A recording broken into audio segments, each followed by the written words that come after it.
The last time Mrs. Borden was ever seen alive was 9 a.m. by her stepdaughter, the infamous Lizzie Borden, and the maid, Bridget. At the time of her death, Emma, her sister, was out of town, and Mr. Borden was down in Falls River, as was Uncle John. Lizzie claims she was downstairs ironing handkerchiefs. Mrs. Borden was murdered in the room that her Uncle John had stayed in the night before. This is now one of the most requested overnight stays in the historic Lizzie Borden Axe Murder House and Museum, the John Morse Room, also known as the Murder Room. There was no sign of struggle. She had no defensive wounds. Peculiar, isn't it?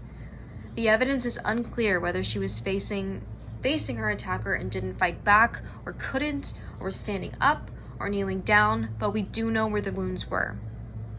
One blow struck above her ear on the left-hand side of her head. Another blow in between her shoulder blades that was approximately 4 inches deep, and the remaining 17 to the back of her head and neck, for a total of 19 bludgeons. She was eventually found in a pool of her own coagulated blood. Between the blood and the stomach contents between both the victims, we can surmise that their time of death was 9:30 a.m., an hour and a half prior to Mr. Borden's murder.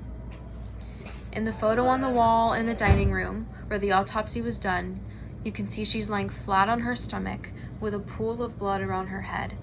In the mirror, you can see the camera that took the photo. Did you know that the Borden crime scene photos were the first crime scene photos ever taken in the United States of America? How's that for a morbid fun fact? Oh, that's scary.